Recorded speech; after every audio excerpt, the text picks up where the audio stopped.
Good morning to all of you and welcome to Root Study Classes. तो आज है 3 मार्च 2021। तो तैयार हो जाइए पेन पेपर लेकर के आज के सेशन के लिए। आज के इस वीडियो में 3 मार्च के जितने भी करंट अफेयर्स के क्वेश्चंस हैं तो सभी क्वेश्चंस हम लोग यहाँ पर डिस्कस करेंगे। प्लस में जितना भी क्वेश्चंस आपको बताऊँगा तो हर एक क्वेश्चन में आपको विथ एक्स्ट्रा फैक्ट बताऊँगा। तो पूरा वीडियो को ध्यान से देखिएगा। वीडियो के अंत में मैं आपसे क्वेश्चन में पूछूंगा, ठीक है, जिसका आंसर आपको कॉमेंट करके बताना है। चलिए स्टार्ट करते हैं। पहला क्वेश्चन है, हाल ही में बिहार राज्य का मुख्य सचिव किसे नियुक्त किया गया है? तो रिसेंटली अरुण कुमार सिंह को जो है बिहार राज्य का मुख्य सचिव नियुक्त किया गया है। देखिए अरुण कुमार सिंह जो हैं तो ये आईएएस अधिकारी हैं और ये 1985 बैच के बिहार कैडर के आईएएस अधिकारी हैं, ठीक है। और अरुण कुमार सिंह को जो है दीपक कुमार की जगह नियुक्त किया गया है, यानी कि बिहार के पहले मुख्य सचिव थे दीपक कुमार, और दीपक कुमार रिसेंटली अपने मुख्य सचिव पद से रिटायर हो गए। और इनकी रिटायरमेंट के बाद अरुण कुमार सिंह को मुख्य सचिव पद दिया गया है, ठीक है। और देखिए दीपक कुमार इनकी रिटायरमेंट के बाद इनको क्या बनाया गया, तो इनको मुख्यमंत्री का प्रधान सचिव बनाया गया। तो ये पॉइंट ध्यान में रखिएगा। और ऑप्शन ए जो आप देख रहे हैं सीताराम कुंटे, तो अगर आप डेली करंट अफेयर्स का सेशन अटेंड कर रहे हैं, डेली करंट अफेयर्स अगर आप देख रहे हैं तो आपको पता होगा कि इनको जो है महाराष्ट्र राज्य का मुख्य सचिव बनाया गया है, ठीक है। और दीपक कुमार ये पहले मुख्य सचिव थे। तो दीपक कुमार भी आईएएस अधिकारी हैं और ये 1984 बैच के आईएएस अधिकारी हैं। और ये सीताराम कुंटे तो ये 1986 बैच के आईएएस अधिकारी हैं जो कि महाराष्ट्र के मुख्य सचिव बने हैं हाल ही में। और देखिए अरुण कुमार सिंह तो ये नए मुख्य सचिव बने हैं बिहार के। तो ये है आपका इंडिया मैप, और यहाँ पे आप जो लोकेशन देख रहे हैं तो ये है मैप में बिहार की लोकेशन। कैपिटल की बात करें तो कैपिटल है पटना। और बिहार इसको गठित कब किया गया था, तो 1912 में बिहार को गठित किया गया था, ठीक है। बिहार में टोटल लोकसभा सीट कितना है, तो टोटल लोकसभा सीट है आपका 40, राज्यसभा सीट है आपका 16 है। और विधानसभा सीट कितना है, तो विधानसभा सीट है 243। मुख्यमंत्री कौन है अभी, तो मुख्यमंत्री है नीतीश कुमार और गवर्नर हैं फागू चौहान। और नीतीश कुमार जो मुख्यमंत्री हैं तो इलेक्शन हुआ था बिहार में, और इलेक्शन के बाद नीतीश कुमार एक बार फिर से मुख्यमंत्री बने और इस बार नीतीश कुमार 7वीं बार मुख्यमंत्री बने हैं। तो ये ध्यान रखिएगा। और देखिए बिहार में स्थित है आपका वाल्मीकि नेशनल पार्क, ठीक है, जो कि बिहार का एकमात्र नेशनल पार्क है। बिहार में एक ही नेशनल पार्क स्थित है और बाकी बाद आपका बिहार में बर्ड सेंचुरी है और फिर आपका विल्ड लाइफ सेंचुरी है। देखिए बिहार में मात्र एक नेशनल पार्क है और उसके अलावा 12 विल्ड लाइफ सेंचुरी है। और ये जो आपका 12th विल्ड लाइफ सेंचुरी है तो इसमें कुछ इंपॉर्टेंट विल्ड लाइफ सेंचुरी को याद रखिएगा। तो देखिए बिहार के महत्वपूर्ण वन्य जीव अभ्यारण्य, देखिए यहाँ पर मैंने फिल्टर करके जो है इस विल्ड लाइफ सेंचुरी को यहाँ पर इंक्लूड किया है। तो 12 में मात्र कुछ ही नाम यहाँ पर आपको देखने को मिलेंगे, जैसे कि आपका गौतम बुद्ध वन्य जीव अभ्यारण्य, विक्रमशिला गंगा डॉल्फिन। देखिए आपका ये जो गौतम बुद्ध वन्य जीव अभ्यारण्य है तो ये बिहार के गया जिले में स्थित है, ठीक है। और ये जो आपका विक्रमशिला गंगा डॉल्फिन अभ्यारण्य है तो ये भागलपुर में स्थित है, भागलपुर जिला की विक्रमशिला में।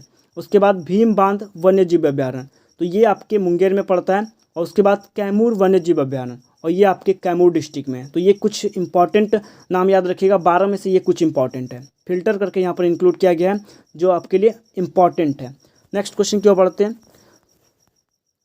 हाल ही में किस कंप्यूटर निर्माता कंपनी ने समुद्री प्लास्टिक कचरे का उपयोग करके अपना पहला कंप्यूटर विकसित किया है? तो रिसेंटली कंप्यूटर निर्माता कंपनी HP, तो HP का आपने लैपटॉप या फिर कंप्यूटर तो यूज किया ही होगा। तो HP कंप्यूटर निर्माता कंपनी ने समुद्र के अंदर जितने भी प्लास्टिक कचरे हैं तो उन प्लास्टिक कचरों का उपयोग करके जो है HP ने अपना पहला कंप्यूटर डेवलप किया है। ओके, तो ऑप्शन बी यहाँ पर राइट आंसर हो जाएगा। देखिए HP, तो HP यहाँ पर HP का फुल फॉर्म क्या होता है, तो HP का फुल फॉर्म होता है हैवलेट पैकार्ड। देखिए HP का जो ये नाम है हैवलेट पैकार्ड तो किसके नाम पर पड़ा है, तो HP के फाउंडर का नाम है विलियम हैवलट और डेव पैकार्ड, ठीक है। तो इनके फाउंडर का जो नाम है तो इनके फाउंडर के नाम का जो टाइटल है तो इनके टाइटल के नाम पर इस HP का नाम रखा गया है हैवलेट पैकार्ड। तो ये ध्यान रखिएगा। और ये जो आपका HP कंप्यूटर निर्माता कंपनी है इसको स्थापित कब किया गया, तो 1971 में। हेडक्वार्टर इसका स्थित है कैलिफोर्निया में और इसके फाउंडर है 2 लोग, विलियम हैवलेट और डेव पैकार्ड, ठीक है। नेक्स्ट क्वेश्चन की ओर बढ़ते हैं। हाल ही में किस केंद्रीय मंत्री ने सुगम्य भारत ऐप लॉन्च किया है? तो रिसेंटली सुगम्य भारत ऐप को लॉन्च किया है थावर चंद गहलोत। देखिए थावर चंद गहलोत ये केंद्रीय मंत्री हैं। इनके पास जो है सामाजिक न्याय व अधिकारिता मंत्रालय का प्रभार है, यानी कि ये सामाजिक न्याय व अधिकारिता मामलों के मंत्री हैं। और इन्होंने इस सुगम्य भारत ऐप को 2 मार्च के दिन लॉन्च किया है। देखिए, जो थावर चंद गहलोत केंद्रीय मंत्री हैं, तो इन्होंने 2 मार्च के दिन 2 मार्च 2021 को जो है वर्चुअली मोड से इस सुगम्य भारत ऐप को लॉन्च किया है। और ये जो आपका सुगम्य भारत ऐप है, तो इसके बारे में थोड़ा सा जानकारी ले लीजिए। देखिए, ये सुगम्य भारत ऐप जो है हैंडीकैप्ड के लिए है, और इसको जो लॉन्च किया गया है, तो लॉन्च करने का पर्पस क्या है, तो इसको इसलिए लॉन्च किया गया है ताकि जो जितने भी भारत के अंदर हैंडीकैप्ड हैं, यानी कि दिव्यांग लोग हैं, तो उनके प्रति लोगों को जो है अधिक संवेदनशील बनाना और उनके लिए सुविधाएं बढ़ाना जो है इस सुगम्य भारत ऐप का मेन पर्पस है। इसको लॉन्च करने का मेन पर्पस है, ठीक है। और इस ऐप में जो है टोटल 5 विशेषताएं हैं। इस ऐप की कितनी विशेषताएं हैं, तो 5 विशेषताएं हैं। और 5 विशेषताओं में से जो 4 विशेषता है आपकी, तो 4 विशेषता पहुंच बढ़ाने से जुड़ी है। और बाकी जो आपका 5वां विशेषता है, तो 5वां विशेषता क्या है, तो कोविड से संबंधित है आपका ये 5वां विशेषता, ठीक है। और ये जो आपका 5वां विशेषता जो हैंडीकैप्ड के लिए है, ये आपका सुगम्य भारत ऐप खासकर किसके लिए बनाया लॉन्च किया गया है, तो भारत में हैंडीकैप्ड लोगों के लिए ही इसको लॉन्च किया है थावर चंद गहलोत। और यहाँ पर आप देख सकते हैं, तो यही है केंद्रीय मंत्री थावर चंद गहलोत। और ये किस मामलों के मंत्री हैं, तो सामाजिक न्याय व अधिकारिता मामलों के मंत्री हैं ये। और ये कहाँ से हैं, तो ये राज्यसभा के सांसद हैं और ये मध्य प्रदेश से हैं। नेक्स्ट क्वेश्चन की ओर बढ़ते हैं। हाल ही में DRDO द्वारा विकसित सिंधु नेत्र सैटेलाइट को किस रॉकेट से लॉन्च किया गया है, तो ये जो आपका क्वेश्चन है, तो काफ़ी महत्वपूर्ण क्वेश्चन है। आप इसको जितना भी इंपॉर्टेंट बोल दीजिए आपके लिए कम पड़ेगा, ठीक है। तो काफ़ी इंपॉर्टेंट क्वेश्चन है, तो इसको समझिएगा, एक एक पॉइंट करके यहाँ पर हम लोग समझने वाले हैं। तो सबसे पहले हमसे क्वेश्चन में पूछा क्या जा रहा है, DRDO ने जो डेवलप किया है सैटेलाइट सिंधु नेत्र सैटेलाइट, तो इस सिंधु नेत्र सैटेलाइट को किस रॉकेट से लॉन्च किया गया है। तो यहाँ पर हमसे रॉकेट का नाम पूछा जा रहा है, तो आपका यहाँ पर सही आंसर होगा option number A, PSLV C-51 rocket से जो है इस सिंधु नेत्र सैटेलाइट को लॉन्च किया गया है। देखिए, कल भी मैंने आपको इस टाइप का क्वेश्चन करवाया था, तो उसको भी हम लोग यहाँ पर कनेक्ट करके पढ़ने वाले हैं, तो जिससे कि आपका जितना भी डॉट है वो क्लियर हो जाएगा, ठीक है। तो देखिए, ये जो आपका सिंधु नेत्र सैटेलाइट है, तो इसको डेवलप किसने किया है, तो इसको डेवलप किया है DRDO ने। और इसको जो लॉन्च किया गया है, तो लॉन्च किसके द्वारा किया गया है, तो इसरो के सैटेलाइट ISRO। ये जो आपका PSLV C-51 रॉकेट है, तो ये आपका इसरो का रॉकेट है, और इस रॉकेट के द्वारा जो है इस सैटेलाइट को लॉन्च किया गया है। देखिए, डेवलप किया है DRDO ने और लॉन्च किया किसने, तो इसरो के रॉकेट PSLV C-51 ने। अब ये जो आपका रॉकेट है, सॉरी सैटेलाइट है सिंधु नेत्र सैटेलाइट, तो इसके बारे में जानिए, उसके बाद और भी हम लोग पॉइंट डिस्कस करेंगे। तो ये जो आपका सिंधु नेत्र सैटेलाइट है, तो इसको जो DRDO ने डेवलप किया है, तो इसका पर्पस क्या है, तो DRDO ने इसको इसलिए डेवलप किया है ताकि जो आपका हिंद महासागर का क्षेत्र है, तो उस एरिया में सैन्य और मर्चेंट नेवी की जहाज़ों की एक्टिविटी को निगरानी करने के लिए जो है DRDO ने इस सैटेलाइट को डेवलप किया है और लॉन्च किया है इसको PSLV C-51। देखिए, आपका ये जो रॉकेट नेम है PSLV C-51, तो इस रॉकेट का नाम याद रखिएगा। और ये जो आपका टर्म लिखा हुआ है PSLV C-51, तो यहाँ पर PSLV का फुल फॉर्म क्या होता है, तो इसका फुल फॉर्म होता है पोलर सैटेलाइट लॉन्च व्हीकल। जैसे कि आप कोई भी व्हीकल यूज करते हैं एक जगह से दूसरी जगह जाने के लिए, जैसे कि हाइवा का यूज करते हैं छर्री गिट्टी को ले जाने के लिए एक जगह से दूसरी जगह तक, तो उसी प्रकार ये जो आपका PSLV है, तो एक प्रकार का रॉकेट व्हीकल सैटेलाइट व्हीकल है। यानी कि ये सैटेलाइट को एक जगह से दूसरी जगह, यानी धरती से लेकर के स्पेस तक सैटेलाइट को ले जाने का ये काम करती है, ठीक है। तो ये ध्यान में रखिएगा। और कल हम लोगों ने क्या पढ़ा था, कि कल हम लोगों ने पढ़ा था कि इसरो की जो सैटेलाइट, इसरो का जो रॉकेट है PSLV C-51, तो उसके द्वारा PSLV C-51 के द्वारा टोटल 19 सैटेलाइट को जो है कल लॉन्च किया गया है, ठीक है। और ये जो आपका 19 सैटेलाइट लॉन्च किया गया है, तो इस 19 सैटेलाइट में एक है आपका अमेजोनिया 1 सैटेलाइट। तो ये मैंने आपको कल बताया था कि ये आपके लिए इम्पॉर्टेंट रहेगा। तो अमेजोनिया 1 सैटेलाइट जो है, तो ये ब्राज़ील, देखिए भारत का जो इसरो का जो ये आपका PSLV C-51 टोटल 19 सैटेलाइट को जो लेकर के गया स्पेस में, तो इन 19 सैटेलाइट में जो है 3 देशों का ये सैटेलाइट है। इसमें 3 देशों का सैटेलाइट मिक्स है, एक ब्राज़ील का है, अपने भारत का भी सैटेलाइट इसमें है, और प्लस में अमेरिका का भी सैटेलाइट है। तो 3 देशों के सैटेलाइट को लेकर के गया है ये रॉकेट, टोटल 19 सैटेलाइट को, जिसमें कि एक है आपका अमेजोनिया 1, ठीक है। अब मैंने आपको बताया था कि ये जो अमेजोनिया 1 सैटेलाइट है आपका, तो ये आपके लिए इंपॉर्टेंट रहेगा आपके एग्जाम के लिए। क्यों? क्योंकि जो आपका अमेजोन का जो जंगल एरिया है, तो उसमें काफ़ी किफ़ायती लकड़ी पाया जाता है। तो लकड़ी तस्कर क्या करते हैं, वहाँ की वनों की कटाई करते हैं अपने फ़ायदे के लिए। तो उस चीज़ पर निगरानी रखेगा ये आपका अमेजोनिया 1 सैटेलाइट, तो इसको ध्यान में रखिएगा। और यहाँ पर बात हुई है सबसे इम्पॉर्टेंट PSLV-C51 का, प्लस में DRDO का, और प्लस में ISRO इसरो का। तो चलिए सबको एक एक करके हम लोग पढ़ते हैं। तो यहाँ पर जो आप PSLV है, इसका फुल फॉर्म होता है पोलर सैटेलाइट लॉन्च व्हीकल, जो कि इसरो का रॉकेट है, ठीक है। उसके बाद DRDO, defence research development organisation, इसको स्थापित किया गया था 1958 में। हेडक्वार्टर स्थित है न्यू दिल्ली में और चेयरमैन है अभी डॉक्टर सतीश रेड्डी। उसके बाद बात आता है इसरो ये भारत की स्पेस एजेंसी है। इसको स्थापित किया गया था 15 अगस्त 1969 में। हेडक्वार्टर स्थित है इसका बेंगलुरु में और अभी इसके चेयरमैन कौन है, तो डॉक्टर के सिवन, ठीक है। तो ये ध्यान में रखिएगा। और एक इम्पॉर्टेंट पॉइंट यहाँ पर स्किप हुआ है, छूट गया है हमसे, तो इसको भी हम लोग कवर कर लेते हैं। देखिए ये जो आपका कल जो मैंने आपको बताया था कि PSLV-C51 से टोटल 19 रॉकेट को लॉन्च किया गया और प्लस में DRDO द्वारा जो डेवलप किया गया है इस सिंधु नेत्र सैटेलाइट को, जिसको कि इसी रॉकेट से लॉन्च किया गया।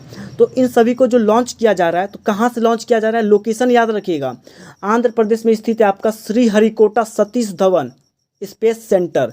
इसका नाम याद रखिएगा, काफ़ी इंपॉर्टेंट रहेगा, आपको काफ़ी ही हेल्प करेगा। आंध्र प्रदेश में स्थित है आपका Sriharikota Satish Dhawan space centre, okay. वहीं से जो है इन सारे सैटेलाइट को जो है लॉन्च किया जा रहा है, तो ये इंपॉर्टेंट रहेगा आपके लिए। और रॉकेट का नाम क्या है, PSLV-C51, जो कि इसरो का रॉकेट है, जो कि पूरे वर्ल्ड में सबसे बढ़िया रॉकेट माना जाता है लॉन्चर के मामले में। नेक्स्ट क्वेश्चन की ओर बढ़ते हैं। हाल ही में सुप्रीम कोर्ट बार एसोसिएशन के नए अध्यक्ष कौन बने हैं?